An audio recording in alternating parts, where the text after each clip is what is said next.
All right, let me get started. So tonight, I've been waiting to talk about this or to do this series for a long time. And the whole reason we have this series titled Lured is because of one word that God uses. One word that he uses that makes no sense in its connotation. And we're going to actually come across that verse tonight. In fact, this book is so, Hosea, especially this chapter we're going to study, or the 6 verses we're going to study, it's so popular that there's actually a book called Redeeming Love that was written based upon it. And if you know the story of Hosea, or if you've studied this book at all, or at least the first 3 chapters, you know this story very well. And you know what I'm about to talk about and how crazy it is, how different it is to what culture says we should do. But I want you all to pay attention tonight, because here's the thing. Tonight, you're going to actually understand. You're going to get a really good grasp of why Hosea is in the Bible. And not the man Hosea, but the book of the Bible. Why it's in there. Because it gives you a picture of who our God is. Sound good? Now, you all know that I like to ask questions, right? Yes? Awesome. Okay, so here's the thing. I'm going to ask a question. My question for you all is this right here. Have you ever been grounded before? Anybody? Anybody? Yeah? So here's the thing. My parents, y'all might not know this, but people of dark skin don't usually ground their kids. I'm just going to be honest with you. They have this thing called the belts, and they use it. They use gravity, okay? But my parents, hang on, listen. My parents, at one time, once, tried to ground me. Didn't work out well for them. I was fine. Here's what happened. My parents said, Akil, go to your room. Okay, I read. It was like I'm supposed to be in my room all week and not do anything. I read every single day. By day 3, they're like, what are you doing? I'm reading 3 chapters in. They're like, okay, this isn't going to work. Because I liked reading a lot as a kid. I still do, but I loved it as a kid. It was crazy. So like, this is not a punishment. This is like a reprieve from him. Because here's the thing. I've got 2 siblings, so all of a sudden I had the room to myself. I didn't have to share anything. I was by myself. It was nice and quiet. I was in paradise. That's not how it's supposed to work. So my parents said, right? My parents said, okay, you know what? No books. We'll take the books out. But no siblings. I slept. No more grounding. My parents said, this does not work for this kid. He literally enjoys his alone time. Never again. Like, if they wanted to punish me, they're probably like, hey, go hang out with your siblings all day long. Mom, you had them. That's not my fault. I couldn't say no. I was too young. I love my siblings. Now, here's a question for you. Why do we get grounded? Y'all got quiet. Because I do bad things. You do things you're not supposed to, okay?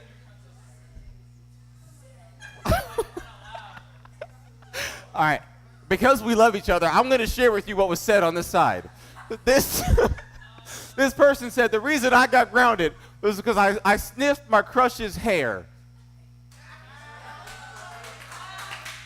Look, I don't know what my parents would say if I came home with a note that said he sniffed a girl's hair.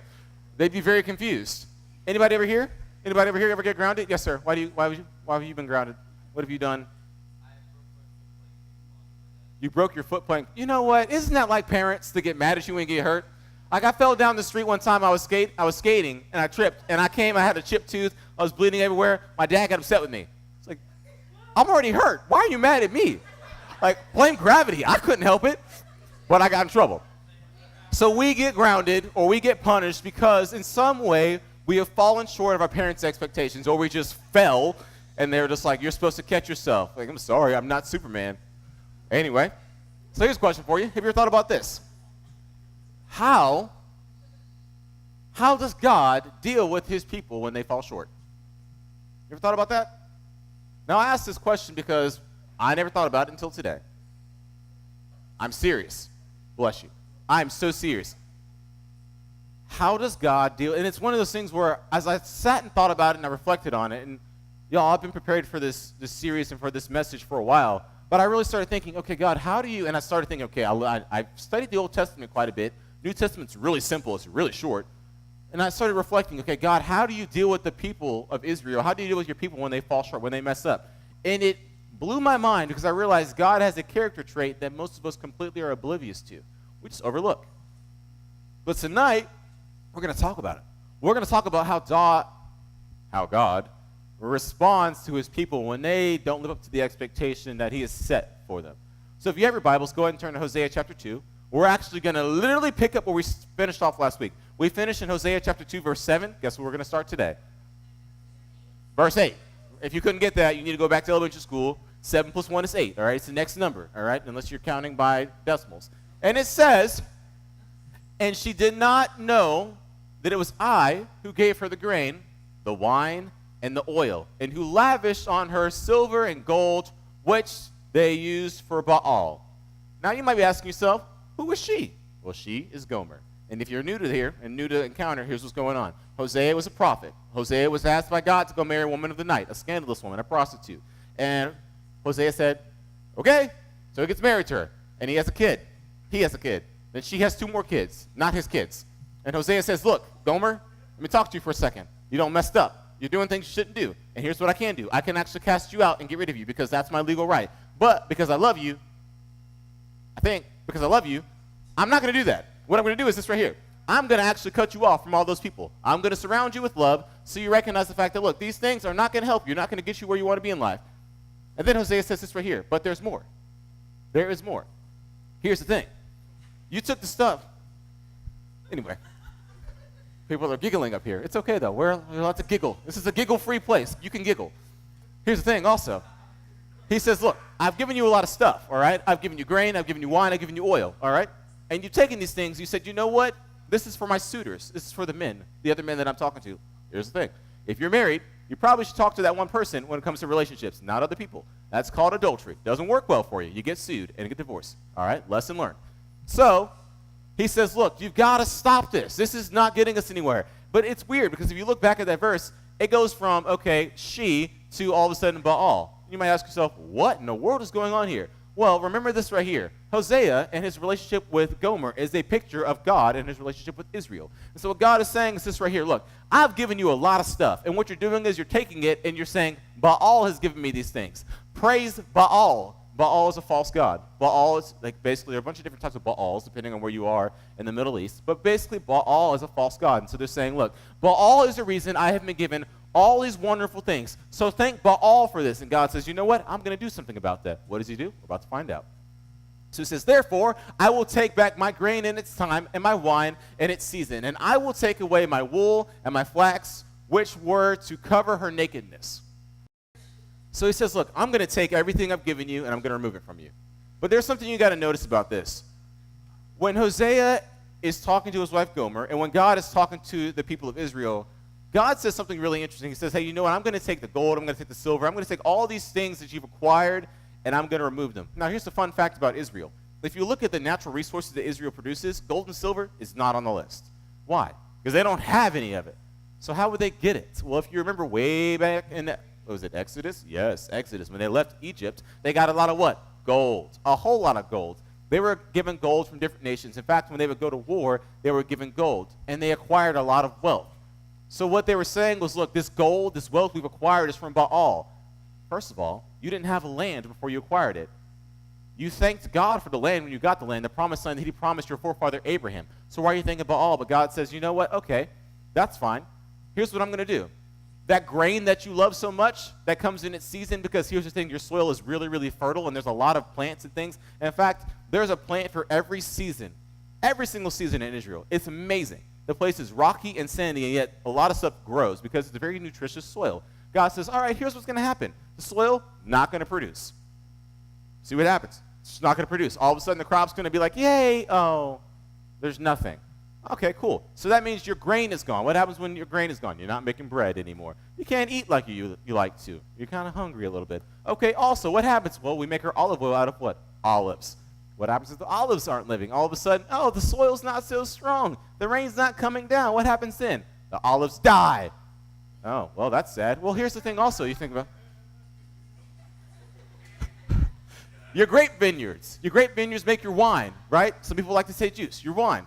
Well, what happens when the grapes are all dead and gone and dried up? You can't make any more wine. You can't have your celebrations. You can't have your parties. Oh, no, life is hard. Life is really serious. Why? Because God said, you know what, I'm going to take a step back. I'm going to let you do your thing. You know, he didn't say I'm going to attack you. He didn't say I'm going to open the ground up and I'm going to kill you guys. I'm going to send a plague down. He said, you know what, I'm going to take a step back. I'm going to remove my blessing. Now, you're still blessed. You're still my people. You're still under the covenant. I still love you. But I'm going to take a step back. And I'm going to allow you to live in this life like other people live, without as many blessings that come from your perfect God. And let's see what you do. Let's see how you respond to that, right? So now it says in verse 10, now I will uncover her lewdness in the sight of her lovers, and no one shall rescue her out of my hand. So he says, look, I'm taking everything from you. I'm removing it all from you because here's the thing. You're not grateful for it. If your parents ever said this to you, you're just ungrateful. I hadn't even finished the question yet, and you said, yes, that is bad. Whatever you're doing, change it, okay? You're a great person, but seriously, if you're saying yes before I get to the question, first of all, you're reading my mind. Thank you for that. But second of all, you need to be grateful. But as I was trying to say, have your parents ever said this to you? You're ungrateful. My parents have. Why? Because here's the thing. I wasn't grateful. I expected things. I said I'm entitled to these things. I said, you know what? I've earned these things. And my parents were just kind of like, who does this kid think he is? What? My mom is 5'8". She's like, I'll still put you over my knees. Like, you got to catch me first. I don't say that, by the way. But I think it all the time, like from a really, really little age, because she couldn't catch me. But here's the thing. Ungratefulness has an impact on the people that we are close to, right? So God says, you know what? You don't recognize the person giving you these things. You don't recognize the fact that I'm giving it to you because I care about you, not because I have to, not because I'm forced to, not because somebody's pushing me and saying, God, you have to. He's like, you know what? I love you so much that I'm going to rain down blessings on you. You know what? I love you so much that I'm going to remove these blessings from you. Now, that's weird. It's ironic, right? For God to say, I love you so much that I'm going to step back and I'm going to remove part of my hand of protection from you. But if you look at the Old Testament, you actually will see time and time again that when God gets irked by his people, angry with his people, he says, you know what? I'm going to step back for a second, and I'm going to let you all be victims of the world you live in. And I'm going to let you see what it looks like when you say, my God is Baal, or my God is Allah, or my God is a woman's adoration for me, or my God is my Instagram, or my God is a car, or my God is whatever it might be. My God is something that's false, that's going to fall away. I'm going to let you see what it's like to have that as your God and see what happens to you. I love this passage because he says, you know what? Here's the thing. Not only am I going to take all these things from you, but I'm going to let you, once I've taken these things from you, try and pursue those people around you. And here's the thing. They're going to see you for who you are. They're going to know your deeds. They're going to know what you've done. See if they run to your protection. See if they come to your aid. Now, here's a question for you. What would your life look like if your closest friends and everyone else around you knew every single act from Sunday at 12 a.m. until Saturday night at 11:59 p.m.? If they knew everything you did, saw every single act, every single thought, how would they treat you? Would they want to come to your rescue? Would they want to come closer to you? Or would they say, oh, okay. Most of us, myself included, people would be like, oh, you got issues. Let me back up. What Hosea says is, like, look, do what you want. Do what you want. Have a great time. Have a great life. But here's the thing. Everybody knows what's going on in your life. Everybody knows. Let's go over to the next one. And here's why he did this. He didn't do it just to be mean, to be a jerk. Because you might think, okay, God, you know what? Removing yourself from me, that's just evil. That's wrong. Or it's strategic. And I will put an end to all her mirth, her feasts, and her moons, her Sabbaths, and all her appointed feasts. You can go to the next page. Ooh, I love this. Y'all might ask yourself, what on earth is going on here? Moons, Sabbaths, feasts? Well, when you have all those things, remember the wine, and you have the oil, and you have the food, you have all these things, you can celebrate, right? Life is really good. You're living the high life. But when you don't have those things, all of a sudden you get really introspective because you realize, all right, how big is my social circle? So what happened to Gomer was this right here. That's like a social EMP hit her. All of a sudden she's cut off from everything. It's like you guys basically going to Fuge and having no social media, no access to your parents, no access to any of your friends outside of it. It's just you and the people there. That's what it would be like. But for Gomer, it was basically this right here. Hey, we're going to go out, and I'm going to take away everything that you were running to before. All the things you loved, all the things you enjoyed, all of it, everything that you had before is now removed. And I want you to look at your life and say, okay, who am I? What am I experiencing? Am I going in a direction I want to go? Or am I not going in a direction I want to go? Am I helping my family, or am I not helping my family? Because here's the thing. Remember, she has 3 kids, 1 with her husband and 2 with mystery men. Like, am I being the mother that I want to be? So Gomer experienced being socially cut off. Some people actually call it a desert experience. They'll say, you know what, God takes me out into the desert. God takes me out into a place that's barren, that's hard, and he wants to refine me. He wants to make life more difficult so that I can trust him more. You can say that, that's fine, or you can look at Hosea and actually read the next verse, which is going to be 14, which says this right here. Therefore, behold, I will allure her. There's the word. I will allure her and bring her into the wilderness and speak tenderly to her. And there I will give her her vineyards and make the valley of Achor a door of hope. And there she shall answer as in the days of her youth, as at the time when she came out of the land of Egypt. That word allure right there is a very strange, bless you, word. It's not a word you would use to describe a prostitute. Ever. Like ever. It's a word you would use if you were a young man pursuing a young woman and she was pure. She was a virgin. She was everything you wanted. And what it basically means is you're going to romance her. Oh, romantic. That was unexpected right there. But that's your comments are just interesting. But he says something that makes no sense. He says, all right, I'm going to remove everything, every distraction from you. I'm going to call you out. Hey, look, by the way, you did all these things. Here's why you're guilty. Here's how you're wrong. Here's how I can say, look, I'm done with you. I can write you off. I have every reason to write you off. But I'm going to protect you because here's the thing. I love you and I want to keep this family together. And by the way, I'm going to cut you off from everything. I'm removing my gifts. You know what? Do your thing.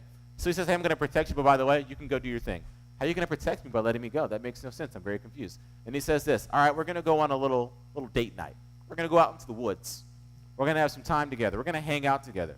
And I'm going to romance you. I'm going to remind you of who you are and who you're called to be. And I love this because here's the thing. That's what God does to his people. It's not that when we mess up, when we're broken, when we're hard-pressed, that God says, okay, now let me break you. God says, let me take you away from everything that's going to distract you, everything that's luring you from me, and I will allure you. I will romance you. I will captivate you. I will make you realize, or allow you to realize, just who you are and who you're created to be. Now, some of y'all might be thinking to yourself, especially you guys, look, I'm not romantic. I don't want to be romanced. I just want to, Jesus, you're awesome. Let's go fishing. Let's hang out. Let's go kill some bears. Be good to go. But I think, and here's the thing. I have that same personality. My sister says, it's the greatest love story in the world. It's so romantic. And I'm just like, bleh. Keep that to yourself, you nasty person. Because I don't want that. I don't want that rubbing off on me all of a sudden. I'm start watching like Hallmark movies. I'm not watching Lifetime. That's not who I am. I want to be outside in the woods and stuff. That's not Akil Mims. But here is the thing. Time and time again, I've been romanced by God. Time and time again, I've been romanced by God. And it's in a way that, honestly, most people wouldn't expect. But here's the thing. What do you think about, what comes to mind when I say romantic? You can answer. Everybody said candles. All of a sudden, everybody said candles. What's romantic? Fire. What about roses, chocolate, candy, cooking for her, cleaning for her? Any of those things, like burping a baby. Y'all said candles. Okay. This man said chicken. What else might be romantic in your eyes? Long walks on the beach. Okay. I take long walks on the beach all the time, but I'm going fishing. What'd you say? Food? All right. You ain't lying. Yeah, you're lying. You're right. Food is a way to so many people's souls and their waistlines. Just let it expand. It's a beautiful thing. It is. I'm serious. My grandmother will ask, hey, does this person know how to cook? It's like, I know how to cook. That's not what I asked you. Yes, ma'am, I don't know. I apologize. Forgive me. I have no idea. It's important to people. Food really is. But here's the thing. We think about certain items, right, when it comes to being romance. Food, or a long walk on the beach, or watching the stars, or let's see, getting up and watching the sunrise and watching the sunset. Like, we think about these experiences and say, oh, it's so romantic. But what if our version or understanding of romance is completely skewed by the society we live in? Somebody said, oh. I'm just asking a question, all right? That's all I'm here to do is to ask questions to point you all to Jesus. But I want y'all to look at this right here, this statement. So romance isn't found in a place. It's not just found on the beach. It's not just found in the mountains, right? It's not just found in here or wherever it might be. Hopefully it's not found in here right now. Romance isn't found in an object, whether it's flowers, food, candles, whatever it might be. Romance isn't found via some visual, auditory, or physical experience. True romance, in its perfect essence, is found in the midst of someone's presence. See, it's not romantic if you're by yourself. It could be lonely, it could be depressing, but I'm just being honest. It's not romantic. Like, let me be real with y'all. I've been to some places, like when I went to Africa my first time, we went to a honeymoon lodge, and we basically stayed in this amazing place. It was awesome. And I thought to myself, hey, you know what? I know where I'm going to go for my honeymoon, because this is amazing. But was it romantic for me? No. Why? Because I'm staying with a 40-something-year-old man. That's not romantic, all right? That's just strategy, keeping things cheaper. It's not romantic. I was being honest. But if I happen to be with future Mrs. Mims, it would be very romantic. Why? Because of the person I'm with. The scenery didn't change. The animals are still there. The smells are still there. The food is amazing, and it's still there. But the person that I'm with changes the experience. And see, what God does, and what he has Hosea do, is he says, Hosea, I want you to do something different. I want you to pursue a woman that you would never want to pursue, who would be never worthy of your pursuit, because you are a man of God. You are a man who is upright. And then I want you to stay motivated. I want you to stay dedicated to her. Here's the thing, though. I want you to let her know she's messing up. She's fallen short, and that you don't have to stick with her, but that you're going to stick with her, and that you're going to remove all the things that were distracting her from who you are, and then you're going to hang out with her together. And you're going to pursue her as though you just met her for the first time, and she is the love of your life. If she is everything, the apple of your eye, I want you to pursue her in that way. Because what God says is this right here. I'm calling my people out. I'm calling them out. You all have been scandalous. You all have been prostituting yourself. You've been doing things that make you what that word is, starts with a W, in so many different ways. You are disgusting. You are atrocious. And yet in the midst of the atrocity that you live in, I still love you. So much so that I'm going to pursue you. So much so that I'm going to remove the things that are distracting you, that are calling you away from me, and I'm going to call you into a place of romance. And I'm going to allure you, a word that God should never use for anyone in this room. Any of us. Anyone on the planet. Because we're all filthy in his eyes. Our best works are considered like minstrel rags in his eyes. That's how good you might be. If we're going to be real, right? And yet God says, I'm going to take you out to a romantic spot, and I'm going to let you see something that's going to change your understanding of who you are.